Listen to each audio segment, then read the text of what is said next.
మీ ఇంటికంతా ఫోన్లు కూడా చేస్తూ ఉన్నారు. మీ అందరికీ కూడా IVRS ద్వారా ఫోన్లు కూడా చేసి మీ భూములన్నీ జగన్ లాక్కుంటాడు అని చెప్పి ప్రచారం చేస్తూ ఉన్నాడు.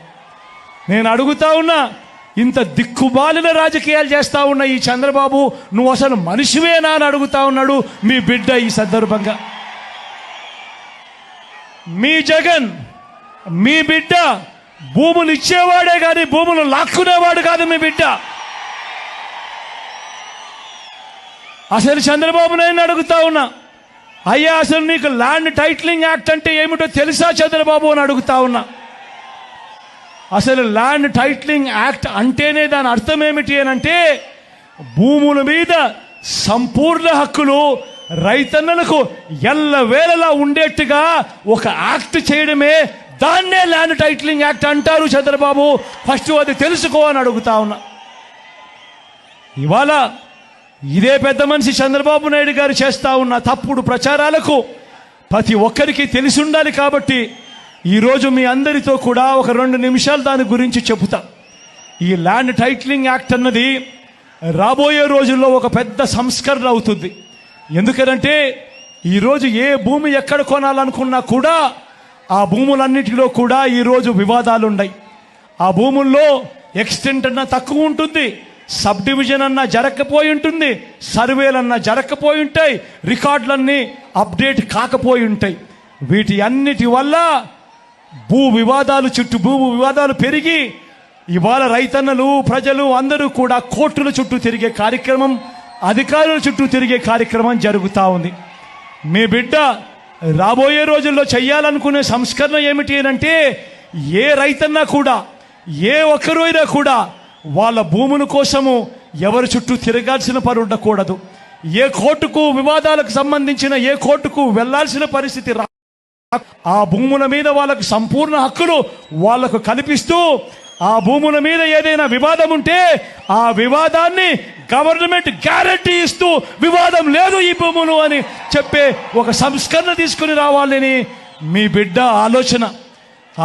మీ బిడ్డ ఆలోచన ఆ భూముల మీద ఏదైనా వివాదం ఉంటే ఆ వివాదానికి ఏకంగా ఇన్సూరెన్స్ కూడా చేసి ఎటువంటి వివాదము కూడా ఉండకుండా చూడాలి అనేదే మీ బిడ్డ. టైటిల్ ఇన్సూరెన్స్ కూడా చేసి ఎటువంటి వివాదము లేని టైటిల్స్ ప్రతి ఒక్కరి దగ్గర ఉండాలి అనేదే మీ బిడ్డ లక్ష్యం.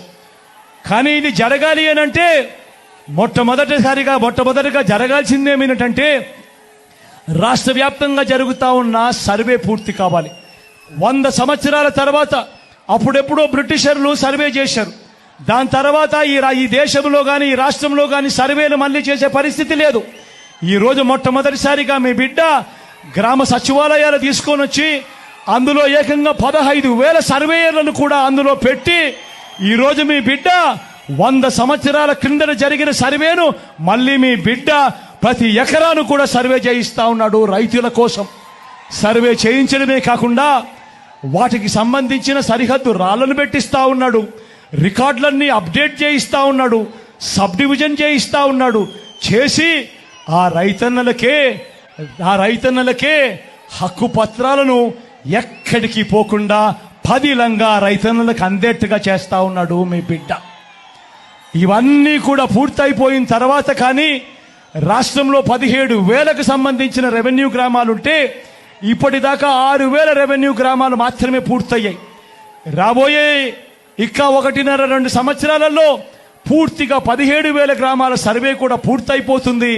ఆ తర్వాత ప్రతి రైతన్న దగ్గర, ప్రతి ఒక్కరి దగ్గర వాళ్ళ భూములకు సంబంధించిన పక్కా రికార్డులు ఉంటాయి. సర్వే చేసిన భూమి ఉంటుంది, సరిహద్దులు పాతిన భూములు ఉంటాయి, రికార్డ్స్ అన్ని అప్డేట్ అయిన భూములు ఉంటాయి, సబ్ డివిజన్ జరిగిన భూములన్నీ కూడా పూర్తి హక్కులతో ఆ రైతన్నులకు, ఆ పేదలకు, వాళ్ళందరికీ కూడా వాళ్ళ దగ్గర ఉంటాయి. అటువంటి పరిస్థితిలో ఆ పరిస్థితి వచ్చిన తర్వాత ఈ ల్యాండ్ టైటిలింగ్ యాక్ట్ తీసుకొని వచ్చి ఏ స్థాయిలోకి తీసుకొని పోతామోనంటే, ఆ భూములకన్నిటికీ వివాదాలు ఏదైనా వస్తే ప్రభుత్వం గ్యారంటీ అని చెప్పే పరిస్థితిలోకి తోడుగా ఉండే కార్యక్రమమే ఈ ల్యాండ్ టైటిలింగ్ యాక్ట్ అన్నది. ప్రతి ఒక్కరూ కూడా తెలుసుకోమని కోరుతూ, చంద్రబాబు చెప్పే అబద్ధాలు, చంద్రబాబు చేసే మోసాలను ఏ ఒక్కరు కూడా నమ్మొద్దు అని చెప్పి ప్రతి ఒక్కరిని కూడా ప్రార్థిస్తా ఉన్నా.